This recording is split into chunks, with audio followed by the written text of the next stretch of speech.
here today with Tom Gysin from Title America, and Tom is here to help people who are doing for sale by owner and answer some common questions.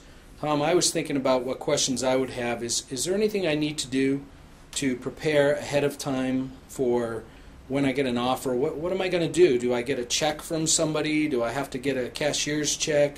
How do I open up an escrow so that I can make sure everything's done correctly? Maybe you can give us some ideas. Sure, good question.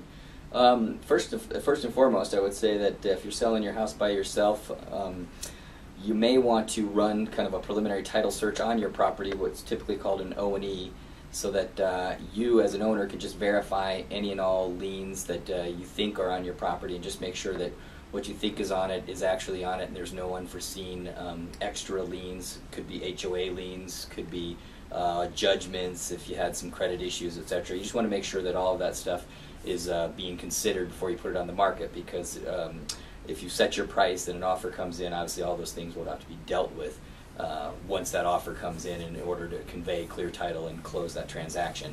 So kind of the common theory would be just be prepared and know what's on your property so that you know what to expect going in. Is there a cost for that? If let's say I was just in the process of listing my home now, and I contacted you, is that something that you charge for, or what do I do for that? No, very simple. That's a free service that that most title companies will do for you. Oh, great, yeah. Great. Okay, so I'll just put on the list to give you a call first and get the title search. And then what happens, do I have to take an offer from somebody on some sort of standard form, or can they jot it down on a piece of paper or give it to me verbally? How does it work when I get an offer from somebody? Sure. I mean, technically you could make an offer on a napkin if you wanted to make an offer on a napkin, but I think the proper way to do things would be to have a buy-sell contract readily available for them, so that if somebody comes in and wants to make an offer, that you can give them that contract to be filled out. They are very simple to fill out, pretty much just fill in the blank type things, and then they'll ask some questions in terms of like inclusions and exclusions of what would need to be, what they want to be included in that property, or if the owner, you as the owner, want to take certain things with you, that you would be excluding those. But I'd first and foremost recommend you get that. Usually you can get that at any kind of Office Max, any office supply type place, and just call it a residential buy-sell contract. And then when they... and actually, just so folks know, that will be listed under the documents and forms available on the Boulder Lone Ranger FSBO site. So you'll be able to pull it right there. So what I could do is, if somebody wanted to make an offer, I could just print that document out myself and give it to the people and tell them to make their offer on this paper, just so that it's in a standardized form. Absolutely. Okay. Yep. And then with that offer, you would want to get a check, what's called earnest money, so that they actually have some meat in the game there, if you will. And that can be on a personal check. It's not a big deal. And part of what we can do for you at Title America is open an escrow account for you with that. And then at that point get the title work going and deposit that escrow check into our escrow account, so that check is cleared, etc.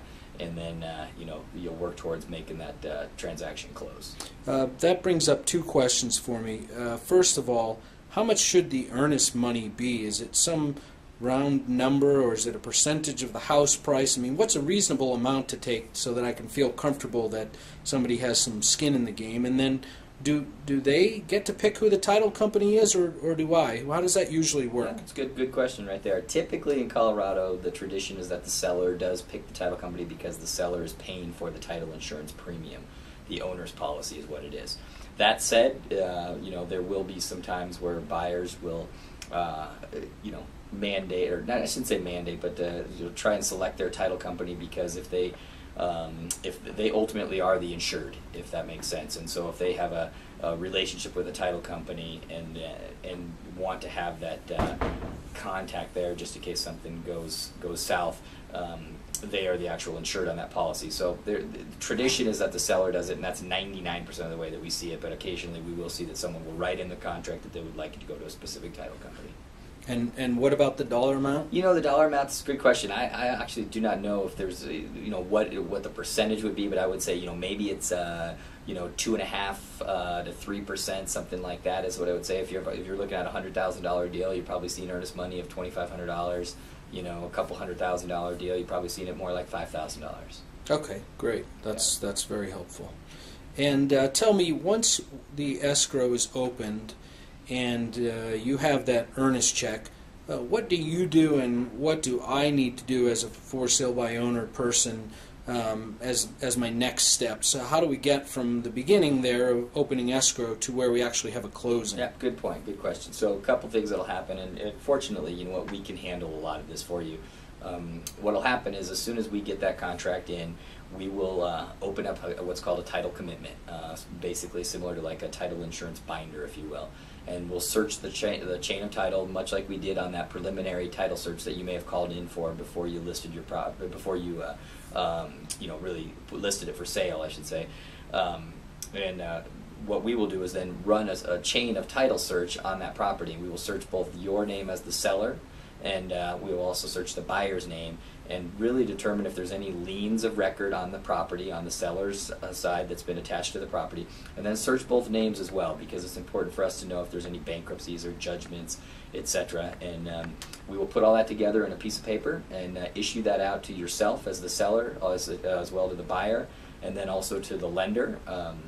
And if there is a real estate agent that came on the buyer's side, then that real estate agent would have it as well. And we'd basically be disclosing to them all of the items that are of record that we need to clear up before closing, and then we will actually work to clear those up. And if we need your help, we'll contact you as the buyer or as a seller or as a lender, and we'll work in conjunction with all parties and you know, get the title commitment cleared. And then the buyer will be working simultaneously with the lender to provide all the documentation that they need for loan approval, etc. And then once they have that, then the lender and the title company will work together to get final figures.